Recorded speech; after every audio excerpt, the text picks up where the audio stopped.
Alhambra, erresuma baten oroimena.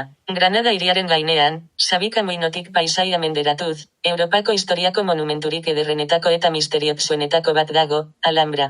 Bere izena arabierazko Alhambra hitzetik dator, gorria esan nahi duena, ziurrenik ilunabarrean bere hormen koloreagatik.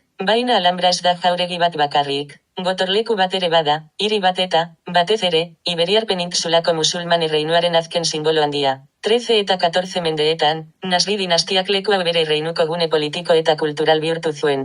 Bere arresien artean, gorte findu bat loratu zen, non poesia, arkitektura, zientzia eta diplomazia elkarrekin bizi ziren.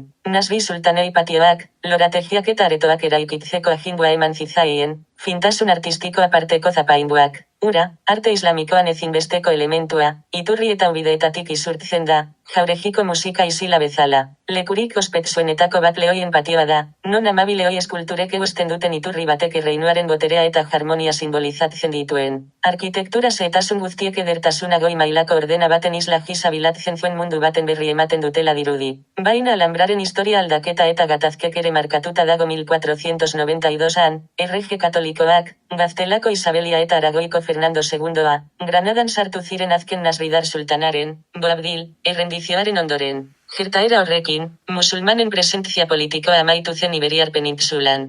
Ordutik, Alhambra karo askoren lekuko izan da, errege jauregia, kuartel militarra, monumentu historikoa eta, azkenik, gizateriaren ondare kulturalaren ikurhandienetako bat. Gaur egun, milioika bisitari ibiltzen dira bere patio eta lorategietan zehar. Hala ere, bere edertasun arkitektonikoaren aratago, Alhambrak zerbait sakonagoa gordetzen du, eraiki zuten zibilizazioen oroimena eta denboraren joanaren aztarna. Zeren, monumentu handi guztiekin gertatzen den bezala, bere harriek ez dituzte arresiak eta jauregiak osatzen soilik. Historioak ere gordetzen dituzte.